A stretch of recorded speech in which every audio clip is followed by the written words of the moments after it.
ആണവ വിഷയത്തിൽ കരാറിന് തയ്യാറാകും വരെ ഇറാനെതിരായ നാവിക ഉപരോധം തുടരുമെന്ന യുഎസ് പ്രസിഡന്റ് ഡൊണാൾഡ് ട്രംപ്. നാവിക ഉപരോധം ബോംബിംഗിനേക്കാൾ ഫലപ്രദമെന്നും ട്രംപ്. എന്നാൽ ഇറാനിൽ അമേരിക്കയുടെ ലക്ഷ്യങ്ങൾ മുഴുവൻ തകർന്നതായും സമ്മർദ്ദത്തിലൂടെയും വിഭാഗീയത പ്രോത്സാഹിപ്പിച്ചും ഇറാനെ ദുർബലപ്പെടുത്താനുള്ള നീക്കം വിജയിക്കില്ലെന്നും പാർലമെന്റ് സ്പീക്കർ മുഹമ്മദ് ബാബിർ ഗാലിബാഫ് പറഞ്ഞു. ഉപരോധം കാരണം എണ്ണ സംഭരണി നിറഞ്ഞതോടെ രാജ്യം തകർച്ചയുടെ വക്കിലാണെന്ന ട്രംപിന്റെ വാദം ശരിയല്ലെന്ന് ഇറാൻ ഊർജ്ജമന്ത്രി പറഞ്ഞു. അതേസമയം മധ്യസ്ഥ നീക്കത്തിന്റെ ഭാഗമായി ഇറാനുമായി നയതന്ത്ര തലത്തിൽ ആശയവിനിമയം തുടരുന്നതായി പാക് പ്രധാനമന്ത്രിയുടെ ഓഫീസ് അറിയിച്ചു. ഇറാൻ യുദ്ധത്തിന് ഇതുവരെ അമേരിക്ക ചെലവിട്ടത് $25 ബില്യൺ എന്ന് പെന്റഗൺ ഉദ്യോഗസ്ഥൻ ജൂൾസ് ഹർസ്റ്റ് പറഞ്ഞു. ആഗോള വിപണിയിൽ എണ്ണവില ബാരലിന് $119 കടന്നു. MC നാസർ ചേർന്ന വിശദാംശങ്ങൾ നൽകാനായി. നാസർ, യുദ്ധം വീണ്ടും പുനരാരംഭിക്കുന്നതിന് പകരം മറ്റ് ചില തന്ത്രങ്ങൾ ഉപയോഗിക്കാനാണോ ഇപ്പോൾ ട്രംപിന്റെ നീക്കം? പ്രധാനമായും ഉപരോധമടക്കമുള്ള കാര്യങ്ങൾ കൊണ്ടുവന്ന് കൂടുതൽ സമ്മർദ്ദത്തിലാക്കുക ഇറാൻ എന്നതാണോ ഇപ്പോഴത്തെ ട്രംപിന്റെ നീക്കം?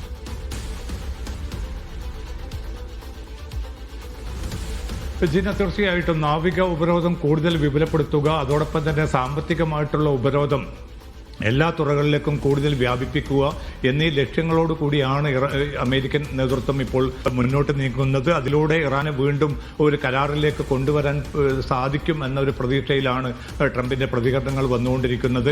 കാരണം നേരത്തെ ഇപ്പോൾ ഏറ്റവും അവസാനമായിട്ട് ഇറാൻ മുന്നോട്ട് വെച്ച ഏറ്റവും പ്രായോഗികമായിട്ടുള്ള ഒരു നിർദ്ദേശമുണ്ടായിരുന്നു. ഹോർമുസ് കടലിടുക്ക് എത്രയും പെട്ടെന്ന് തുറക്കുക, നാവിക ഉപരോധം പിൻവലിക്കുക.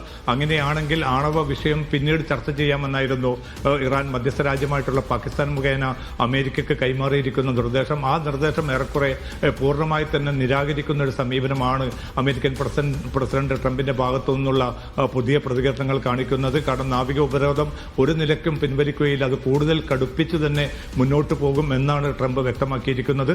അതോടൊപ്പം തന്നെയാണ് ഇപ്പോൾ പുതുതായിട്ട് 35ഓളം സ്ഥാപനങ്ങൾക്ക് വ്യക്തികൾക്കും നേരെയാണ് ഉപരോധം പ്രഖ്യാപിച്ചിരിക്കുന്നത്. ഈ നീക്കങ്ങൾ ഏതെങ്കിലും പ്രത്യക്ഷമല്ലാത്ത തലത്തിൽ എണ്ണ വിൽപ്പന നടത്തുന്നത് ഉൾപ്പെടെയുള്ള നീക്കങ്ങൾ പൂർണ്ണമായിട്ടും തടയുമെന്നൊരു മുന്നറിയിപ്പ് കൂടി അമേരിക്ക നൽകുന്നുണ്ട്. പക്ഷേ നാവിക ഉപരോധം ഈ അവസ്ഥയിൽ തുടരുകയാണെങ്കിൽ അതിശക്തമായിട്ടുള്ള നീക്കങ്ങൾ തങ്ങൾക്ക് കൈക്കൊള്ളേണ്ടി വരുമെന്ന് IRGC ഇന്ന് ഉച്ചയോടുകൂടി തന്നെ ട്രംപിന് മുന്നറിയിപ്പ് നൽകിയിട്ടുണ്ട്. കാരണം തങ്ങളുടെ രാജ്യത്തിന്റെ പരമാധികാരത്തിന് നേരെയുള്ള ഇത്തരം വിലക്കുകളും നിയന്ത്രണങ്ങളും ഒരു നിലക്കും അംഗീകരിക്കാൻ ഇറാൻ ജനത തയ്യാറാവില്ല. അതിശക്തമായിട്ടുള്ള പ്രതികരണം ഉണ്ടാകുമെന്നാണ് IRGCയുടെ താക്കീത്. അതിന് പിന്നാലെയാണ് ഇപ്പോൾ വിവിധ മാധ്യമങ്ങൾക്ക് നൽകിയിരിക്കുന്ന പ്രതികരണത്തിൽ ട്രംപ് ഈ നാവിക ഉപരോധവുമായി തന്നെ തങ്ങൾ മുന്നോട്ട് പോകും. ഇറാന്റെ തുറമുഖങ്ങൾക്ക് മേലുള്ള ഈ ഉപരോധം തുടരുന്നത് കാരണം ഇറാൻ ഏറ്റവും കടുത്ത സാമ്പത്തിക തകർച്ചയിലേക്കാണ് പോയിക്കൊണ്ടിരിക്കുന്നത്. കാർഗോ ഉൾപ്പെടെയുള്ള കേന്ദ്രങ്ങളിൽ ഈ എണ്ണ സംഭരണം എന്നത് ഇറാന് വലിയ വെല്ലുവിളിയായി മാറുകയാണ്.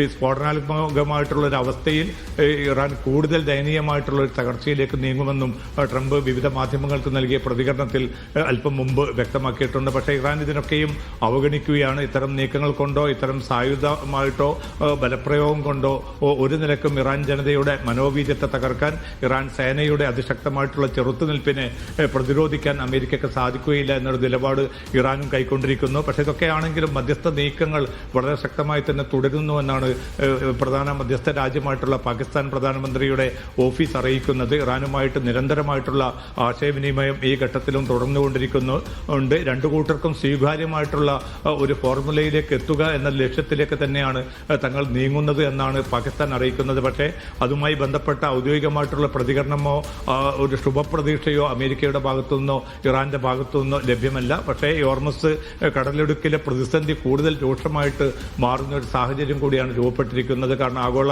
വിപണിയിൽ പിന്നിട്ട് 1-2 ദിവസത്തിനുള്ളിൽ വലിയ തോതിൽ വിലവർദ്ധനവ് രേഖപ്പെടുത്തുന്ന ഒരു സാഹചര്യമുണ്ട്. ഇനിയിപ്പോൾ വൈകിട്ട് ലഭ്യമാവുന്ന കണക്കുകൾ പ്രകാരം അസംസ്കൃത എണ്ണ ബാരലിന് $119 കുതിക്കുന്ന ഒരു സാഹചര്യമുണ്ട്. വരും ദിവസങ്ങളിൽ ഇനിയും എണ്ണവില ഉയരുന്ന ഒരു സാഹചര്യം വരികയാണെങ്കിൽ പ്രത്യക്ഷത്തിൽ അത് ഇന്ത്യ ഉൾപ്പെടെയുള്ള ഇറക്കുമതി രാജ്യങ്ങളെ വലിയ തോതിൽ തന്നെ ദോഷകരമായി ബാധിക്കും. അതുമാത്രമല്ല ആഗോളതലത്തിൽ തന്നെ വ്യോമയാന മേഖല വലിയ കടുത്ത പ്രതിസന്ധിയാണ് ഇപ്പോൾ നേരിട്ടുകൊണ്ടിരിക്കുന്നത്. വിമാന നിരക്ക് വർധന കൊണ്ട് മാത്രം പ്രതിസന്ധി തീരുകയില്ല എന്നാണ് വിവിധ വിമാന കമ്പനികൾ വ്യക്തമാക്കുന്നത്. അതാത് സർക്കാരുകൾ ഇടപെട്ടുകൊണ്ട് സബ്സിഡി ഉൾപ്പെടെയുള്ള ഉൾപ്പെടെയുള്ള ആനുകൂല്യങ്ങൾ നൽകിയില്ലെങ്കിൽ പിടിച്ചു നിൽക്കാൻ ബുദ്ധിമുട്ടായിരിക്കുമെന്നാണ് യൂറോപ്യൻ കമ്പനികളൊക്കെയും യൂറോപ്യൻ രാജ്യങ്ങൾക്ക് മുന്നറിയിപ്പ് നൽകുന്നത്. അതുകൊണ്ട് നാവിക ഉപരോധത്തിലൂടെ ഇറാനെ വരിഞ്ഞുമുറുക്കാമെന്ന് ട്രംപ് കരുതുന്നു. പക്ഷേ അത് പ്രധാനമായും ലോകത്തെ എല്ലാ രാജ്യങ്ങളെയും നമ്മുടെ എല്ലാവരുടെയും ആശങ്കയാണ്. അത് ഏതൊക്കെ തരത്തിൽ ബാധിക്കുമെന്ന് പറഞ്ഞറിയിക്കാൻ കഴിയില്ല. താൽക്കാലികമായി ഇപ്പോൾ യുദ്ധത്തിനൊരു അയവ് മാത്രമാണ് വന്നിട്ടുള്ളത്, വെടിനിർത്തൽ മാത്രമാണ് നിലവിലുള്ളത്. ഇത്തരത്തിലുള്ള ഉപരോധം തുടരുകയാണെങ്കിൽ അത് ഇന്ത്യ അടക്കമുള്ള മുഴുവൻ രാജ്യങ്ങളെയും ബാധിക്കുമെന്നുള്ള കാര്യത്തിൽ സംശയമില്ല. അങ്ങനെ ആകുമ്പോൾ ഏതൊക്കെ രാജ്യങ്ങളാണ് ഇപ്പോൾ മധ്യസ്ഥ ചർച്ചയുമായി മുന്നോട്ട് പോകുന്നത്? പ്രധാനമായും ഇത് എങ്ങനെ അവസാനിക്കാനാണ് സാധ്യത? ഏതൊക്കെ കരാർ എങ്ങനെയൊക്കെ അവതരിപ്പിച്ചുകൊണ്ട് ഇരു രാജ്യങ്ങളെയും ഈ യുദ്ധത്തിൽ നിന്ന് പിൻവാങ്ങിക്കാം എന്നുള്ള ഒരു നിലപാടാണ് ഈ മധ്യസ്ഥ രാജ്യങ്ങൾക്കുള്ളത്. എന്താണ് നീക്കം?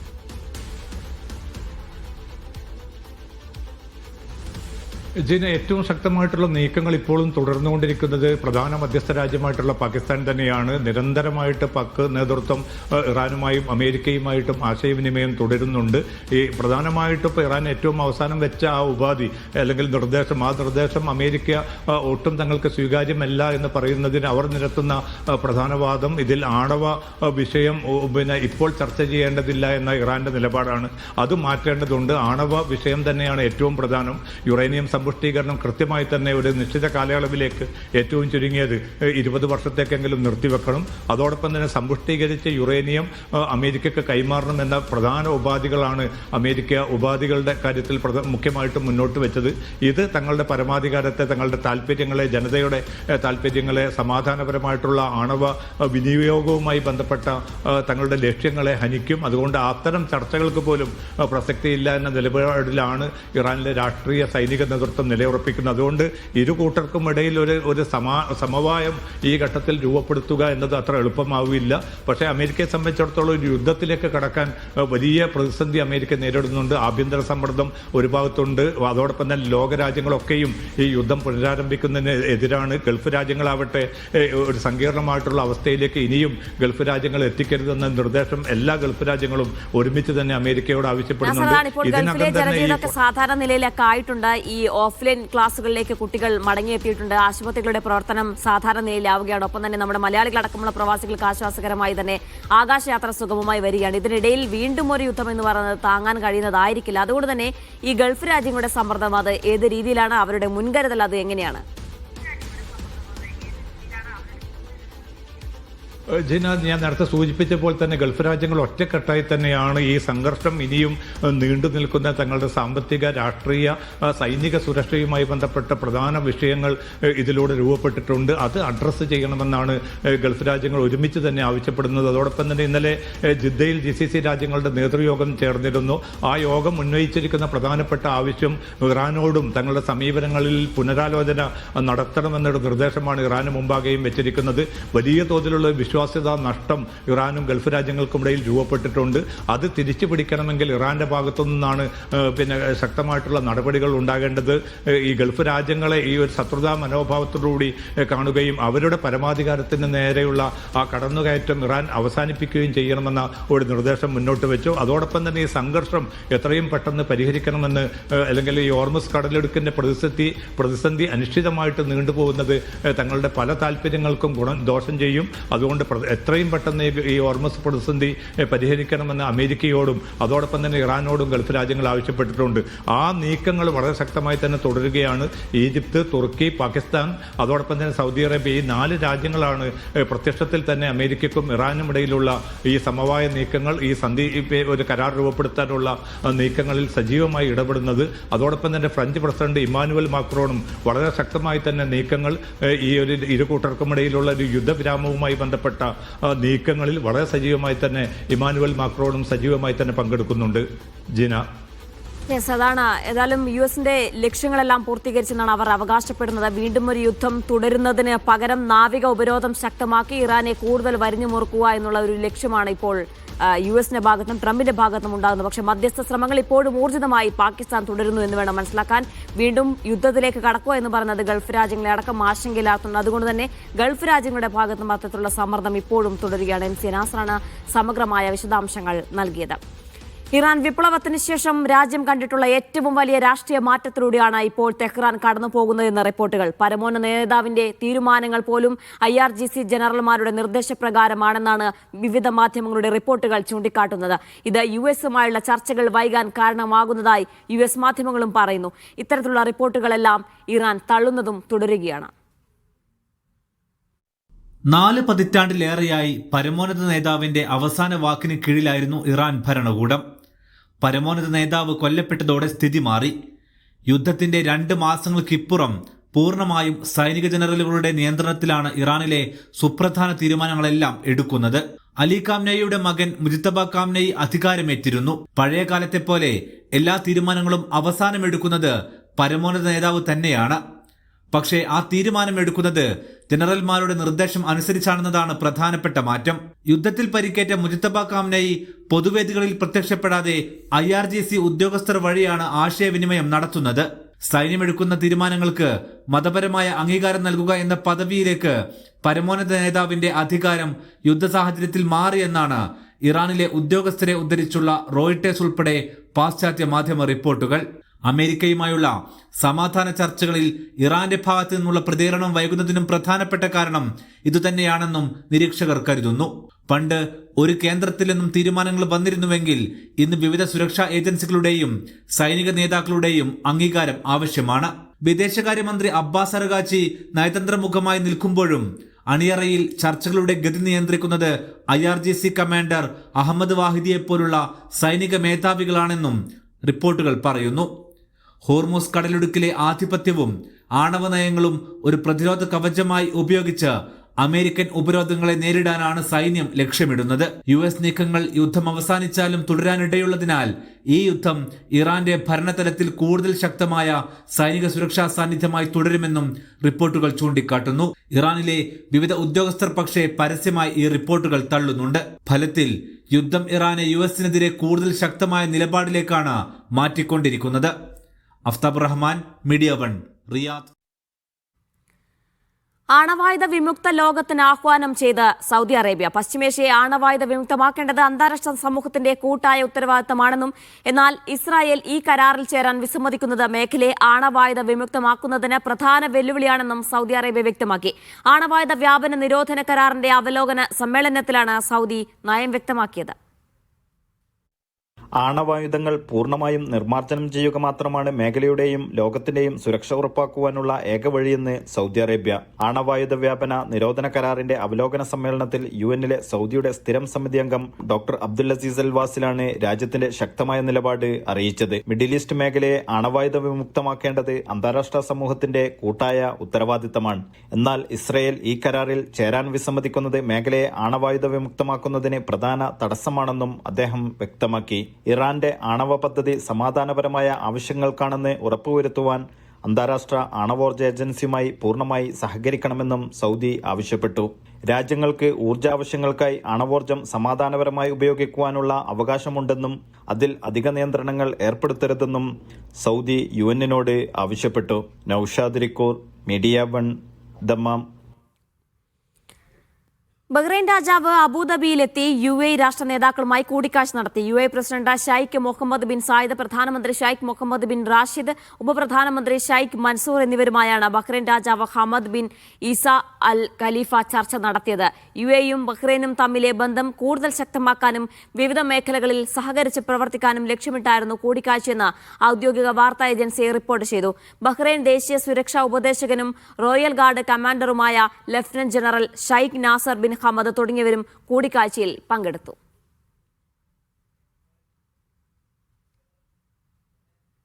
കുവൈത്തുമായുള്ള സുരക്ഷാ സഹകരണം ശക്തിപ്പെടുത്തുമെന്ന് ബ്രിട്ടൻ പ്രതിരോധ മന്ത്രി വ്യക്തമാക്കി.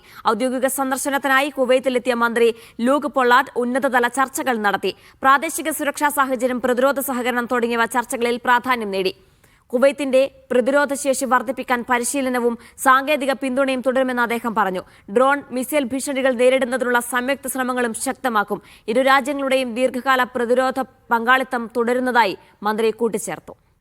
സൗദി നേതൃത്വത്തിലുള്ള ഒപെക്കിൽ നിന്ന് UAE പിൻവാങ്ങുന്നത് ആഗോള വിപണിയിലേക്ക് കൂടുതൽ ക്രൂഡ് ഓയിൽ എത്താൻ സഹായകരമാകും. ഒപെക്കിലെ നാലാമത്തെ ഏറ്റവും വലിയ ഉൽപ്പാദകരായ UAEയുടെ പിന്മാറ്റം ഒപെക്കിന്റെ വിലപേശൽ ശേഷിയും കുറയ്ക്കും. നേരത്തെ ഖത്തറും ഒപെക്കിൽ നിന്ന് പിൻവാങ്ങിയിരുന്നു. അന്താരാഷ്ട്ര എണ്ണ വിപണിയിൽ പുതിയൊരു സാമ്പത്തിക സമവാക്യത്തിനാകും GCC രാജ്യങ്ങളുടെ പിന്മാറ്റങ്ങൾ വഴി തുറക്കുക. ഇറാൻ യുദ്ധം മുതൽ ലോക എണ്ണ വിപണിയിൽ നിർണായകമായ മാറ്റങ്ങളാണ് ഈ വർഷം സംഭവിക്കുന്നത്. ഒപെക് പ്ലസിലെ നാലാമത്തെ വലിയ ഉൽപ്പാദകരായ UAE മെയ് 1 സഖ്യം വിടുമെന്ന് ഇന്നലെ പ്രഖ്യാപിച്ചിരുന്നു. ഇത് ആഗോള വിപണിയിൽ തന്നെ ചലനങ്ങൾ ഉണ്ടാക്കുന്നുണ്ട്. അടുത്തിടെ അങ്കോള, ഇക്വഡോർ, ഖത്തർ എന്നീ രാജ്യങ്ങൾ ഒപെക് വിട്ടിരുന്നു. എങ്കിലും UAEയുടെ പിന്മാറ്റമാണ് ഏറ്റവും വലിയ ആഘാതമാവുക. US ഇറാൻ യുദ്ധം മൂലം ഹോർമുസ് കടലിടുക്ക് അടഞ്ഞത് ഗൾഫ് രാജ്യങ്ങളുടെ എണ്ണ കയറ്റുമതിയെ സാരമായി ബാധിച്ചിട്ടുണ്ട്. പ്രതിദിനം 33 ലക്ഷം ബാരൽ ഉൽപാദനമുണ്ടായിരുന്ന UAEക്ക് അത് 50 ലക്ഷം ബാരലായി ഉയർത്താനുള്ള ശേഷിയുണ്ട്.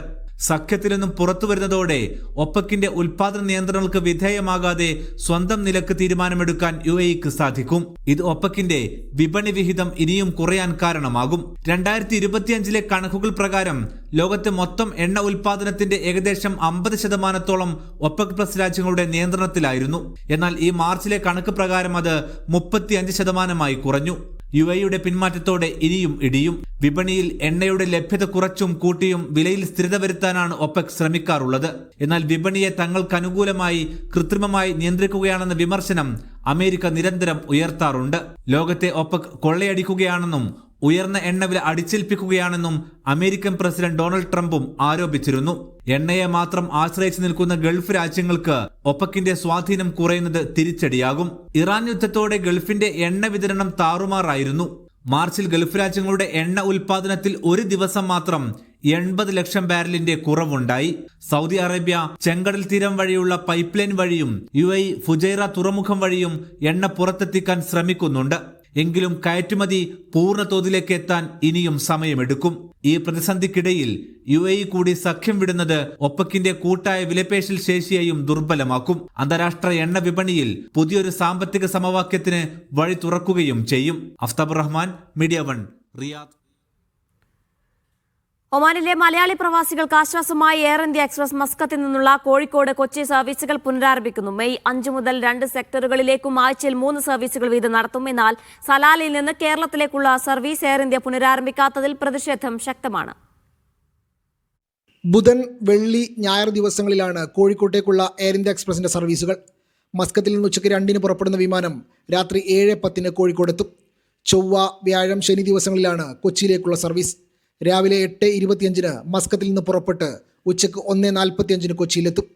കേരളത്തിലേക്ക് കണ്ണൂർ, തിരുവനന്തപുരം സർവീസുകൾ ഏപ്രിൽ ആദ്യത്തിൽ പുനരാരംഭിച്ചിരുന്നു. ഒമാനിൽ സ്കൂൾ അവധിക്കാലം കൂടി ആരംഭിക്കാനിരിക്കുന്നതിനാൽ കേരളത്തിലേക്കുള്ള മുഴുവൻ സർവീസുകളും മസ്കത്തിൽ നിന്ന് പുനരാരംഭിക്കുന്നത് പ്രവാസികൾക്ക് ഏറെ ആശ്വാസമാണ്.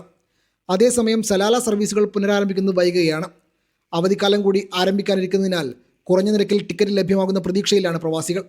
പുനരാരംഭിക്കുന്ന കോഴിക്കോട്, കൊച്ചി സർവീസുകൾക്ക് പുറമെ കണ്ണൂർ, മുംബൈ, ഡൽഹി സെക്ടറുകളിൽ എയർ ഇന്ത്യ സർവീസുകൾ തുടരുന്നുണ്ട്. നിലവിൽ കണ്ണൂരിലേക്കും തിരുവനന്തപുരത്തേക്കും തിങ്കൾ, ബുധൻ, വെള്ളി, ഞായർ ദിവസങ്ങളിലാണ് സർവീസ്. മുംബൈ, ഡൽഹി എന്നിവിടങ്ങളിലേക്ക് ദിനേന സർവീസുണ്ട്. Media 1, Muscat. പരാതികളുടെ എണ്ണത്തിൽ കുറവുമായി സൗദിയുടെ ദേശീയ വിമാന കമ്പനിയായ സൗദി എയർലൈൻ 1 ലക്ഷം യാത്രക്കാരിൽ നിന്നുമായി 27 പരാതികൾ മാത്രമാണ് റിപ്പോർട്ട് ചെയ്തത്. കഴിഞ്ഞ മാസത്തേതാണ് കണക്ക്. മാർച്ച് മാസത്തെ കണക്കുകളാണ് പുറത്തു വന്നത്. സിവിൽ ഏവിയേഷൻ അതോറിറ്റിയുടേതാണ് കണക്ക്. യാത്രക്കാർ ഏറ്റവും കുറവ് പരാതി സമർപ്പിച്ചത് സൗദി എയർലൈൻസിനെതിരെയെന്നാണ് റിപ്പോർട്ടുകൾ. 1 ലക്ഷം യാത്രക്കാരിൽ നിന്ന് 27 പരാതി മാത്രമാണ് ഉണ്ടായത്. ഇതിൽ 76% ഉടനടി പരിഹരിച്ചു. വിമാന കമ്പനികൾക്കെതിരായ യാത്രക്കാരുടെ ആകെ പരാതികളുടെ എണ്ണം 2033 ആണ്. 1 ലക്ഷം യാത്രക്കാരിൽ നിന്ന് ഫ്ലൈ അദീലിനെതിരെ 64 പരാതികളും ഉണ്ടായി. 99% കമ്പനിയുടെ പരാതി പരിഹാര നിരക്ക്. 1 ലക്ഷം യാത്രികരിൽ നിന്ന് 78 പരാതികൾ ഫ്ലൈനാസിനെതിരെയും ഉയർന്നു. കമ്പനിക്ക് 100% പരാതി പരിഹാര നിരക്കുണ്ട്. മാർച്ചിലെ ഏറ്റവും കൂടുതൽ പരാതി വിമാനയാത്രയുമായി ബന്ധപ്പെട്ടതാണ്. ടിക്കറ്റുകൾ, ബാഗേജ് സേവനങ്ങൾ എന്നിവയെക്കുറിച്ചാണ് മറ്റു പരാതികൾ. Vishal Cherpulassery, media 1, Riyadh. സംസ്ഥാന ഹജ്ജ് കമ്മിറ്റിക്ക് കീഴിലെ ആദ്യ സംഘം തീർത്ഥാടകർ നാളെ മുതൽ സൗദിയിലെത്തും. കൊച്ചിയിൽ നിന്ന് ആദ്യ വിമാനം ഇന്ത്യൻ സമയം രാത്രി 8 മണിയോടെയാണ് മദീനയിലെത്തുക. ഹാജിമാരെ സ്വീകരിക്കാനുള്ള ഒരുക്കങ്ങളെല്ലാം പൂർത്തിയാക്കിയിട്ടുണ്ട്.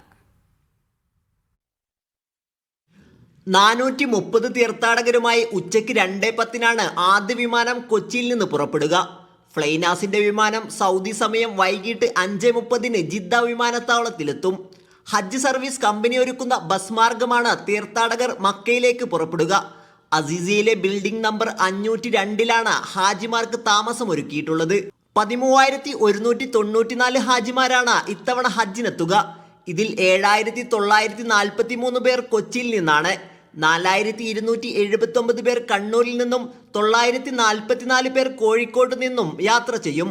കൊച്ചിയിൽ നിന്ന് മെയ് 19 വരെയാണ് യാത്ര ക്രമീകരിച്ചിട്ടുള്ളത്. കണ്ണൂരിൽ നിന്ന് മെയ് 6 തുടങ്ങി 14 വരെയാകും തീർത്ഥാടകരുടെ വരവ്. കോഴിക്കോട് നിന്ന് മെയ് 14 മുതൽ 17 വരെയുമാണ് തീർത്ഥാടകർ യാത്രയാവുക. ഹജ്ജിന് ശേഷം മദീന സന്ദർശനം പൂർത്തിയാക്കിയാവും ഹാജിമാരുടെ മടക്കം. Sabith Saleem, media 1, Mecca. Oman Sultan Haitham bin താരിഖിന് നോർത്ത് സൗത്ത് ഷർഖിയ ഗവർണറേറ്റുകളിൽ ഊഷ്മള സ്വീകരണം. രാജ്യവ്യാപക പര്യടനത്തിന്റെ ഭാഗമായാണ് സുൽത്താൻ ഷർഖിയയിലെത്തിയത്. റോഡിന് ഇരുവശത്തും തടിച്ചുകൂടിയ ജനം സുൽത്താനെ പാട്ടുപാടിയും പൂക്കൾ വിതറിയും സ്വീകരിച്ചു. മസ്കത്തിലെ അൽബർക്ക കൊട്ടാരത്തിൽ നിന്നാണ് രാവിലെ സുൽത്താൻ ഹൈതം ബിൻ താരിഖിന്റെ വാഹനവ്യൂഹം പുറപ്പെട്ടത്. ഇബ്ര, അൽ കാബിൽ, ബിദിയ, സൂർ, ഖുറിയാത്ത് എന്നിവിടങ്ങളിലൂടെ വാഹനം കടന്നുപോയി. തങ്ങളുടെ ഭരണാധികാരിയെ നേരിൽ കാണുന്നതിനായി കുട്ടികളടക്കം വലിയൊരു ജനസഞ്ചയം തന്നെ ഇബ്രയുൾപ്പെടെയുള്ള വിലായത്തുകളിൽ റോഡരികിൽ തടിച്ചുകൂടിയിരുന്നു. വർണ്ണശബളമായ വസ്ത്രങ്ങൾ ധരിച്ചും ദേശീയ പതാകകൾ വീശിയുമുള്ള കുട്ടികളുടെ സാന്നിധ്യം ശ്രദ്ധേയമായിരുന്നു. സുൽത്താന്റെ വാഹനവ്യൂഹത്തിന് നേരെ പൂക്കൾ വിതറിയും പാട്ടുപാടിയുമാണ് ജനങ്ങൾ തങ്ങളുടെ നേതാവിനോടുള്ള ആദരവ് പ്രകടിപ്പിച്ചത്. മുതിർന്നവർ പരമ്പരാഗത നൃത്തവുമായി അണിനിരുന്നു. സ്ത്രീകൾ സുൽത്താന്റെ ദീർഘായുസിനു വേണ്ടി പ്രാർത്ഥിച്ചു. നടപ്പിലാക്കിയതും നടന്നുകൊണ്ടിരിക്കുന്നതുമായ സാമൂഹിക സാമ്പത്തിക പദ്ധതികളുടെ പുരോഗതി നേരിട്ട് വിലയിരുത്തുകയും ജനങ്ങളുമായി നേരിട്ട് സംവദിക്കുക എന്നതുമാണ് സുൽത്താന്റെ ഗവർണറേറ്റ് സന്ദർശനത്തിന്റെ പ്രധാന ലക്ഷ്യം. Media 1, Muscat. മെയ് 3 മുതൽ കുവൈത്തിലെ ആരോഗ്യ മേഖല പൂർണ്ണ പ്രവർത്തനശേഷിയിലേക്ക് മടങ്ങും. രാജ്യത്തെ എല്ലാ ആശുപത്രികളിലും ആരോഗ്യ കേന്ദ്രങ്ങളിലും ശസ്ത്രക്രിയകൾ പൂർണ്ണമായി പുനരാരംഭിക്കും. ആരോഗ്യ പ്രവർത്തകരുടെ വാർഷിക അവധിയും വീണ്ടും അനുവദിക്കുമെന്ന് ആരോഗ്യ മന്ത്രാലയം അറിയിച്ചു. അംഗീകൃത ഷെഡ്യൂളുകളും പദ്ധതികളും അനുസരിച്ച് സേവനങ്ങൾ സാധാരണ നിലയിലേക്ക് മടങ്ങും. ആരോഗ്യ സംവിധാനത്തിന്റെ ഉയർന്ന സന്നദ്ധതയും കാര്യക്ഷമതയും കണക്കിലെടുത്താണ് തീരുമാനം. മെഡിക്കൽ സേവനങ്ങൾ തടസ്സമില്ലാതെ തുടരുമെന്ന് മന്ത്രാലയം വ്യക്തമാക്കി. കുവൈത്തിലെ സർക്കാർ സ്ഥാപനങ്ങളിൽ 100% ഹാജർ നിർബന്ധമാക്കി. മെയ് 3 ഞായറാഴ്ച മുതൽ പതിവ് ജോലി സമയം പുനഃസ്ഥാപിക്കും. മന്ത്രിസഭാ നിർദ്ദേശത്തെ തുടർന്ന് സിവിൽ സർവീസ് കമ്മീഷനാണ് തീരുമാനം അറിയിച്ചത്. എല്ലാ ജീവനക്കാരും 7 മണിക്കൂർ ഷിഫ്റ്റ് സംവിധാനത്തിലേക്ക് മടങ്ങണം. മുൻപ് നിലവിലുണ്ടായിരുന്ന താൽക്കാലിക ജോലി സമയ ക്രമീകരണങ്ങൾ നിർത്തിവെക്കും. സർക്കാർ സേവനങ്ങൾ പൂർണ്ണമായും സാധാരണ നിലയിലാക്കുകയാണ് ലക്ഷ്യം. കുവൈത്തിൽ ഇൻഷുറൻസ് മേഖലയിലെ പണമിടപാടുകൾ പൂർണ്ണമായും ഡിജിറ്റലാക്കുന്നു. ഇതോടെ ഇൻഷുറൻസ് പേയ്മെന്റുകൾക്ക് പണം ഉപയോഗിക്കുന്നത് നിരോധിച്ചു. സെൻട്രൽ ബാങ്ക് അംഗീകരിച്ച ഡിജിറ്റൽ ബാങ്കിംഗ് ചാനലുകൾ വഴി മാത്രം ഇടപാടുകൾ നടത്തണം. സാമ്പത്തിക സുതാര്യത വർദ്ധിപ്പിക്കാനും കള്ളപ്പണം വെളുപ്പിക്കൽ തടയാനുമാണ് നടപടി. പരിമിതമായ ചില സാഹചര്യങ്ങളിൽ മാത്രമാണ് ഈ നിയന്ത്രണത്തിൽ ഇളവ് അനുവദിച്ചിരിക്കുന്നത്. നിയമലംഘനം നടത്തിയാൽ കർശന നടപടി സ്വീകരിക്കുമെന്ന് അധികൃതർ മുന്നറിയിപ്പ് നൽകി.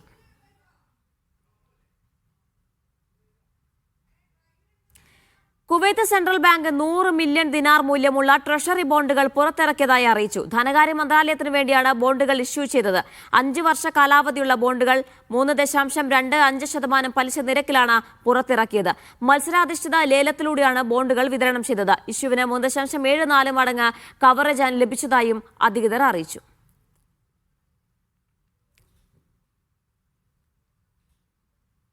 ഇന്ത്യക്കാരന്റെ നേതൃത്വത്തിലെ അന്താരാഷ്ട്ര മയക്കുമരുന്ന് സംഘം UAE അറസ്റ്റിൽ. പിടിയിലായ 14 പേരിൽ സംഘത്തലവനടക്കം 6 പേർ ഇന്ത്യക്കാരാണ്. ഇവരിൽ നിന്ന് 56 കിലോയിലേറെ ലഹരിമരുന്ന് പോലീസ് പിടിച്ചെടുത്തു. ബഹ്റൈൻ അധികൃതരുമായി സഹകരിച്ച് ദുബായിലെയും ഷാർജയിലെയും പോലീസ് സംഘങ്ങൾ നടത്തിയ ഓപ്പറേഷനിലാണ് ഇവർ പിടിയിലായത്. 13 പ്രതികൾ UAE അറസ്റ്റിലായപ്പോൾ സംഘത്തലവനെ ബഹ്റൈനിൽ നിന്നാണ് പിടികൂടിയത്.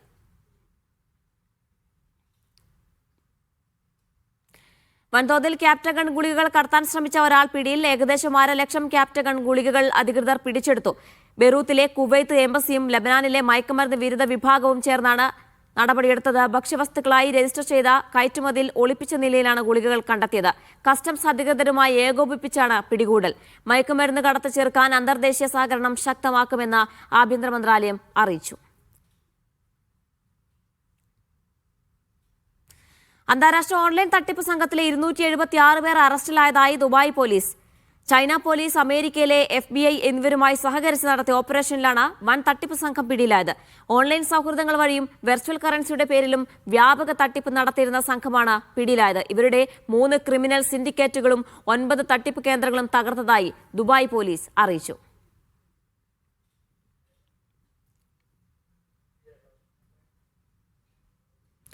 ഫുട്ബോളിന്റെ ആരവങ്ങളിലേക്ക് വീണ്ടും ഖത്തർ. 2026 ഫിഫ അണ്ടർ-17 ലോകകപ്പിന്റെ തീയതി പ്രഖ്യാപിച്ചു. സ്പെയർ സോണിലാണ് മത്സരങ്ങൾ അരങ്ങേറുക.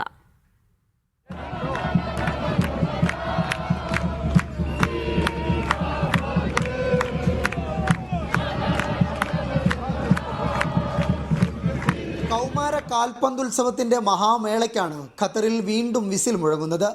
നവംബർ 19 മുതൽ ഡിസംബർ 13 വരെ ദോഹ ആസ്പെയർ സോണിലെ അത്യാധുനിക സ്റ്റേഡിയങ്ങൾ പോരാട്ടങ്ങൾക്ക് വേദിയാകും. ഫിഫയും ലോക്കൽ ഓർഗനൈസിംഗ് കമ്മിറ്റിയും ചേർന്നാണ് തീയതി പ്രഖ്യാപിച്ചത്. 2029 വരെ തുടർച്ചയായി ഖത്തർ തന്നെയാണ് അണ്ടർ-17 ലോകകപ്പിന് ആതിഥേയത്വം വഹിക്കുന്നത്. 48 രാജ്യങ്ങൾ കൗമാര ലോകകപ്പിൽ മാറ്റുരയ്ക്കും. മെയ് 21 സ്വിറ്റ്സർലൻഡിലെ സൂറിച്ചിലാണ് ടൂർണമെന്റിന്റെ ഗ്രൂപ്പ് നറുക്കെടുപ്പ്. ഖലീഫ അന്താരാഷ്ട്ര സ്റ്റേഡിയമാണ് കലാശ പോരാട്ടത്തിന് വേദിയാകുക.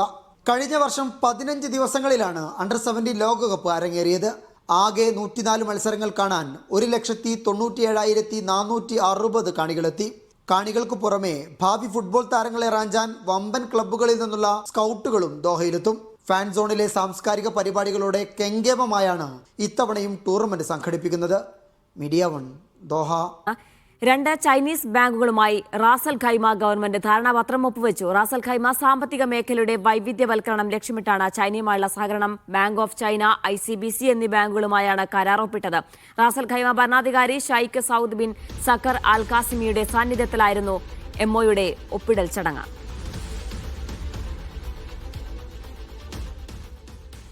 പ്രവർത്തന മികവിൽ മുന്നിലെത്തി സൗദിയിലെ വിമാനത്താവളങ്ങൾ. ജിദ്ദ, ജിസാൻ, ഖുറൈയാത്ത് എന്നിവിടങ്ങളിലെ എയർപോർട്ടുകൾക്കാണ് പരാതികൾ പരിഹരിക്കുന്ന കാര്യത്തിൽ നേട്ടം. സിവിൽ ഏവിയേഷൻ അതോറിറ്റിയുടേതാണ് കണക്ക്. ജദ്ദ, ജിസാൻ, ഖുറൈയാത്ത് വിമാനത്താവളങ്ങൾക്കാണ് നേട്ടം. 1,00,000 യാത്രക്കാരിൽ നിന്ന് 1% പരാതി മാത്രം ലഭിച്ച് മികച്ച പ്രകടനം കാഴ്ചവെച്ചിരിക്കുകയാണ് ജിദ്ദ കിങ് അബ്ദുൽ അസീസ് അന്താരാഷ്ട്ര വിമാനത്താവളം. പ്രതിവർഷം 60 ലക്ഷത്തിലധികം യാത്രക്കാരുള്ള വിമാനത്താവളങ്ങളുടെ സൂചികയിലാണ് നേട്ടം. 30 പരാതികളാണ് വിമാനത്താവളത്തെ സംബന്ധിച്ചുള്ളത്. 95% പരാതികളും പരിഹരിച്ചു. കഴിഞ്ഞ മാസത്തെ മാത്രം കണക്കാണിത്. പ്രതിവർഷം 60 ലക്ഷത്തിൽ താഴെ യാത്രക്കാരുള്ള വിമാനത്താവളങ്ങൾക്കായുള്ള അന്താരാഷ്ട്ര വിമാനത്താവള സൂചികയിൽ മികച്ച പ്രകടനം കാഴ്ചവെച്ചത് ജീസാനിലെ കിങ് അബ്ദുള്ള അന്താരാഷ്ട്ര വിമാനത്താവളമാണ്. 1,00,000 യാത്രക്കാരിൽ നിന്ന് 0.4% എന്ന നിരക്കിലാണ് വിമാനത്താവളത്തെ സംബന്ധിച്ച് സിവിൽ ഏവിയേഷൻ അതോറിറ്റിയിൽ ലഭിച്ച പരാതി. അതായത് ആകെ ഒരു പരാതി മാത്രം. 100% പരാതി പരിഹാര നിരക്ക്. സൗദി സിവിൽ ഏവിയേഷൻ അതോറിറ്റിയുടെ ആഭ്യന്തര വിമാനത്താവള സൂചികയിൽ അൽ ഖുറൈയാത്ത് വിമാനത്താവളമാണ് ഒന്നാമത്. വിമാനത്താവളത്തെ സംബന്ധിച്ചാണ് അതോറിറ്റിക്ക് ഏറ്റവും കുറച്ച് പരാതികൾ ലഭിച്ചത്. ഇവിടെയും ഒരു പരാതിയാണ് ലഭിച്ചത്. 1,00,000 യാത്രക്കാരിൽ നിന്ന് 3% മാത്രമാണ് പരാതി. 100% പരിഹാര നിരക്കും വിമാനത്താവളത്തിനുണ്ട്. Vishal Cherpulassery, media 1, Riyadh.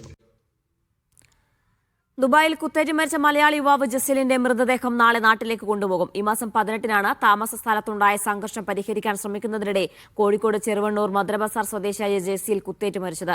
നാളെ രാത്രി ഷാർജ വിമാനത്താവളത്തിൽ നിന്ന് മൃതദേഹം നാട്ടിലേക്ക് കൊണ്ടുപോകാനുള്ള നടപടികൾ പൂർത്തിയാക്കിയതായി പ്രവാസി ഇന്ത്യ സാമൂഹിക പ്രവർത്തകർ അറിയിച്ചു. കേസിൽ അന്വേഷണം നടക്കുന്നതിനാൽ ഇന്നാണ് ജസീലിന്റെ മരണ സർട്ടിഫിക്കറ്റ് അധികൃതർ കൈമാറിയതെന്ന് സാമൂഹിക പ്രവർത്തകർ പറഞ്ഞു. പക്ഷാഘാതത്തെ തുടർന്ന് സൗദിയിലെ അൽ ഹസിൽ ഗുരുതരാവസ്ഥയിൽ കഴിഞ്ഞിരുന്ന ഇന്ത്യൻ പ്രവാസിയെ നാട്ടിലെത്തിച്ചു. തമിഴ്നാട് മധുര സ്വദേശി ബാലമുരുകൻ അറുമുഖത്തെയാണ് സാമൂഹ്യ പ്രവർത്തകർ ഇടപെട്ട് നാട്ടിലെത്തിച്ചത്. ഹൌസ് ഡ്രൈവറായ ബാലമുരുകന് ജോലിക്കിടെയാണ് പക്ഷാഘാതം സംഭവിച്ചത്. അൽഹസ സെൻട്രൽ ആശുപത്രിയിലായി മാസങ്ങളായി ചികിത്സയിൽ കഴിഞ്ഞു വരികയായിരുന്നു. അൽഹസ OICC ജീവകാരുണ്യ വിഭാഗത്തിന്റെയും സ്പോൺസറുടെയും സഹായത്തോടെയാണ് ഒടുവിൽ തുടർ ചികിത്സയ്ക്കായി നാട്ടിലെത്തിയത്. 3 പേർക്ക് പുതുജീവൻ നൽകിയ ഒമാനിൽ പ്രവാസി മലയാളിയുടെ മരണാനന്തര അവയവദാനം. കുണ്ടറ മാളിയേക്കൽ ടിനോ തോമസ് പണിക്കറിന്റെ അവയവങ്ങളാണ് ദാനം ചെയ്യുന്നത്. ഒമാനിലെ വീട്ടിലുണ്ടായ വീഴ്ചയിൽ തലയ്ക്കേറ്റ പരിക്കിനെ തുടർന്ന് ചികിത്സയിലായിരുന്ന ടിനോ കഴിഞ്ഞ ദിവസമാണ് മരണത്തിന് കീഴടങ്ങിയത്. മൃതദേഹം നാളെ രാവിലെ കേരളത്തിലെത്തിക്കും. മകന്റെ വിയോഗത്തിന്റെ ദുഃഖത്തിനിടയിലും അവയവദാനത്തിന് ടിനോയുടെ അമ്മ എടുത്ത തീരുമാനമാണ് 3 പേർക്ക് പുതുജീവൻ ലഭിക്കാൻ കാരണമായത്. 12, 16, 28 വയസ്സുള്ള 3 പേർക്കാണ് അവയവങ്ങൾ ദാനം ചെയ്യുന്നത്. ഒമാനിലെ മോഡേൺ എക്സ്ചേഞ്ച് ബർക്ക ബ്രാഞ്ച് മാനേജറായി പ്രവർത്തിച്ചു വരികയായിരുന്നു ടീനോ. കുണ്ടറ സെന്റ് തോമസ് ഓർത്തഡോക്സ് വലിയ പള്ളിയിൽ മൃതദേഹം സംസ്കരിക്കും.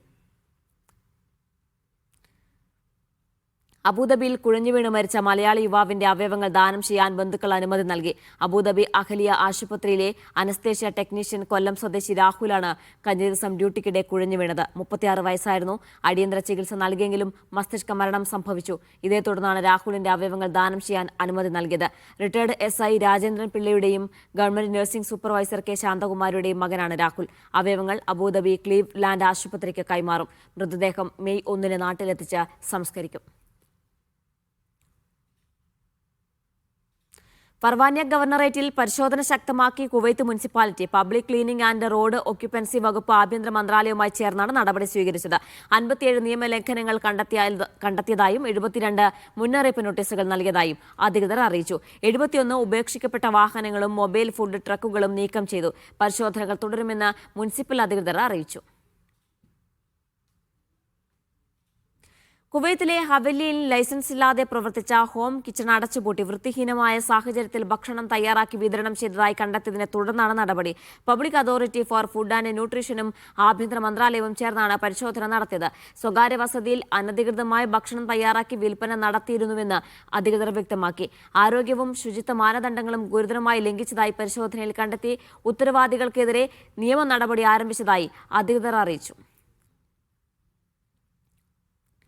കുവൈത്തിൽ വിവാഹ ഹാളുകൾക്കായുള്ള ഓൺലൈൻ ബുക്കിംഗുകൾക്ക് വൻ തിരക്ക്.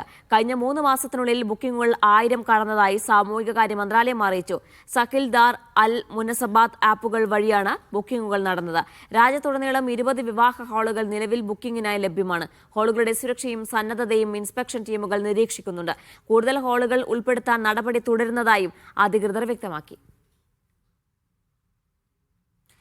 വാഹനത്തിന്റെ വാറന്റി വ്യവസ്ഥകൾ പാലിക്കാത്തതിനെ തുടർന്ന് ഒമാനിലെ സലാലയിൽ കാർ വിൽപ്പന കമ്പനിക്ക് 7000 റിയാൽ പിഴ ചുമത്തി കോടതി. പുതിയ വാഹനം വാങ്ങി 2 ആഴ്ചയ്ക്കുള്ളിൽ തന്നെ തകരാറുകൾ കണ്ടെത്തിയിട്ടും പരിഹരിക്കാത്തതിനാണ് പിഴ ചുമത്തിയത്.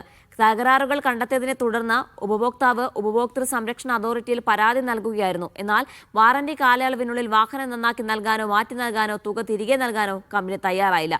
അതോറിറ്റി നിയമിച്ച സാങ്കേതിക വിദഗ്ധർ നടത്തിയ പരിശോധനയിൽ വാഹനത്തിന് തകരാറുകൾ കണ്ടെത്തി. കേസ് പരിഗണിച്ച സലാല പ്രൈമറി കോടതി കമ്പനിക്കും പ്രതിനിധിക്കുമെതിരെ ശിക്ഷ വിധിച്ചു. സർവീസുകൾ പ്രഖ്യാപിച്ച് എയർ ഇന്ത്യ എക്സ്പ്രസ് മെയ് 5 മുതൽ ദോഹയിൽ നിന്ന് കൊച്ചിയിലേക്ക് പ്രതിദിന സർവീസ് ആരംഭിക്കുമെന്ന് വിമാന കമ്പനി അറിയിച്ചു.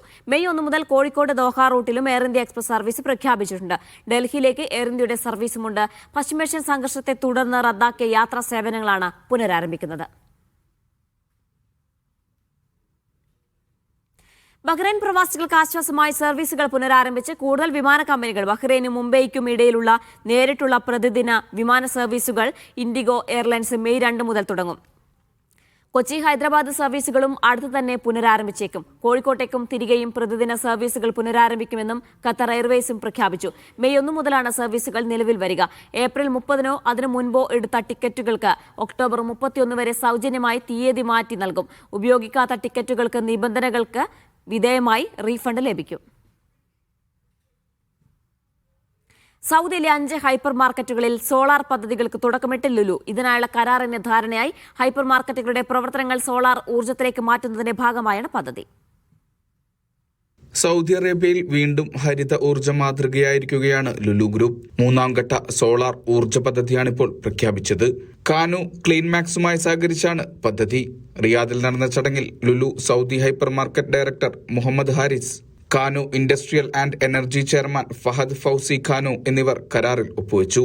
ഷംനാസ് പള്ളിക്കണ്ടി, സാഹിദ് അസ്ഹർ, സയ്യിദ് ബത്തേൽ അൽ സുബായി, മനോജ് കുമാർ ത്രിപാഠി, പ്രശാന്ത് കരുണാകരൻ, അലി കാനു, സാക്കിർ അലി തുടങ്ങിയവർ ചടങ്ങിന്റെ ഭാഗമായി. ഹൈപ്പർ മാർക്കറ്റുകളുടെ പ്രവർത്തനങ്ങൾ പരിസ്ഥിതി സൗഹൃദമാക്കുക, ഹരിത ഊർജ്ജ സ്രോതസ്സുകളാക്കി മാറ്റുക തുടങ്ങിയവയാണ് ലക്ഷ്യങ്ങൾ. ഇതിനായി 5 ഹൈപ്പർ മാർക്കറ്റുകളുടെ മേൽക്കൂരയിൽ സോളാർ പവർ പ്ലാന്റുകൾ സ്ഥാപിക്കും. Riyadh avenue mall, Dammam Shati hypermarket, Rayyan, Rakah, കിഴക്കൻ ദമാം എന്നിവിടങ്ങളിലാണ് സോളാർ സ്ഥാപിക്കുക. മാസങ്ങൾക്കകം തന്നെ സോളാർ പ്ലാന്റുകൾ പൂർണ്ണമായി പ്രവർത്തന സജ്ജമാകും. ഉപഭോക്താക്കൾക്ക് കൂടുതൽ ഹരിതാപമായ ഷോപ്പിംഗ് അനുഭവം നൽകുകയാണ് ലക്ഷ്യമെന്നും ഗ്രൂപ്പ് പ്രതിനിധികൾ അറിയിച്ചു. Vishal Cherpulassery, media 1, Riyadh. ഒമാനിലെ സോഹാറിയൻസ് കാലയുടെ ആഭിമുഖ്യത്തിൽ മെയ് 29-ന് സുഹാർ അമീറാസ് പാലസ് ഹാളിൽ നടക്കുന്ന ലാമോദ സീസൺ 2 ജനറൽ ബോഡി രൂപീകരണവും പോസ്റ്റർ പ്രകാശനവും നടന്നു. മലബാർ പാരീസ് റെസ്റ്റോറന്റ് ഹാളിൽ നടന്ന ചടങ്ങിൽ ശ്രീജേഷ് പാട്ടിയം അധ്യക്ഷത വഹിച്ചു. തമ്പാൻ തളിപ്പറമ്പ്, റോയ് പി വീട്ടിൽ എന്നിവർ ചേർന്ന് പോസ്റ്റർ പ്രകാശനം ചെയ്തു. സാമൂഹിക സാംസ്കാരിക രംഗത്തെ നിരവധി പേർ പരിപാടിയിൽ പങ്കെടുത്തു.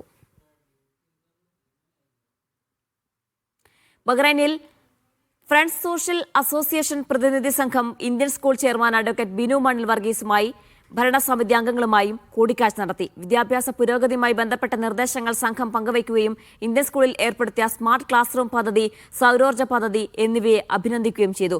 വിദ്യാഭ്യാസ പുരോഗതിക്കായി സാധ്യമായ എല്ലാ ശ്രമങ്ങളും നടത്തിക്കൊണ്ടിരിക്കുന്നതായി ചെയർമാൻ അഡ്വക്കേറ്റ് ബിനു മണ്ണിൽ വർഗീസ് വ്യക്തമാക്കി. ഖത്തർ ജയിലുകളിൽ കഴിയുന്ന ഇന്ത്യൻ തടവുകാർക്ക് പുസ്തകങ്ങൾ കൈമാറി ഇന്ത്യൻ കമ്മ്യൂണിറ്റി ബെനവലന്റ് ഫോറം. ലോക പുസ്തക ദിനത്തിന്റെ ഭാഗമായായിരുന്നു പുസ്തക കൈമാറ്റം. 100-ലധികം പുസ്തകങ്ങളാണ് വിതരണം ചെയ്തത്. CBF ഗാർഹിക തൊഴിലാളി ജയിൽ വിഭാഗം മേധാവി നീലാംബരി പ്രവർത്തനങ്ങളെ ഏകോപിപ്പിച്ചു. പ്രസിഡന്റ് ഷാനവാസ് ബാവ, ജനറൽ സെക്രട്ടറി ദീപക് ഷെട്ടി തുടങ്ങിയവർ നേതൃത്വം നൽകി. വ്യോമയാന ചട്ടങ്ങൾ പാലിക്കാത്ത 4 ട്രാവൽ ഏജൻസികൾ അടച്ചുപൂട്ടി Qatar civil aviation authority. Air cargo ഏജൻസികളിൽ നടത്തിയ പരിശോധനയിലാണ് നിയമലംഘനം നടത്തിയ കമ്പനികളെ കണ്ടെത്തിയത്. മതിയായ ലൈസൻസുകൾ ഇല്ലാതെ എയർ കാർഗോ സേവനങ്ങൾ നൽകുന്ന ഏജൻസികൾ നടപടി നേരിടേണ്ടി വരുമെന്ന് അതോറിറ്റി മുന്നറിയിപ്പ് നൽകി. ഉപഭോക്താക്കളുടെ സുരക്ഷയും സേവനങ്ങളുടെ ഗുണനിലവാരവും ഉറപ്പാക്കാൻ പരിശോധനകൾ തുടരുമെന്നും അതോറിറ്റി അറിയിച്ചു. ഒരു ജീവനായി ഒരു തുള്ളി രക്തം എന്ന സന്ദേശവുമായി ബഹ്റൈനിൽ SKSSF സംഘടിപ്പിച്ച രക്തദാന ക്യാമ്പ് കിങ് ഹമദ് ആശുപത്രിയിൽ നടന്നു.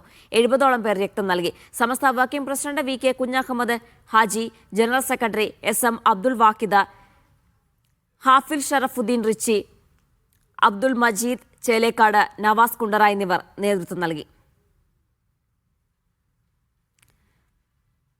ബഹ്റൈനിൽ 50 വർഷം ഒരേ സ്ഥാപനത്തിൽ ജോലി ചെയ്തതിനു ശേഷം നാട്ടിലേക്ക് മടങ്ങുന്ന SG എബ്രഹാമിനും കുടുംബത്തിനും സ്റ്റുഡൻസ് ഗൈഡൻസ് ഫോറം യാത്രയയപ്പ് നൽകി. P. വിജയകുമാർ അദ്ദേഹത്തെ പൊന്നാട അണിയിച്ച് ആദരിച്ചു. ചെയർമാൻ എബ്രഹാം ജോണിന്റെ അധ്യക്ഷതയിൽ നടന്ന ചടങ്ങിൽ സാമൂഹിക പ്രവർത്തകരും സംഘടനാ പ്രതിനിധികളും സംസാരിച്ചു.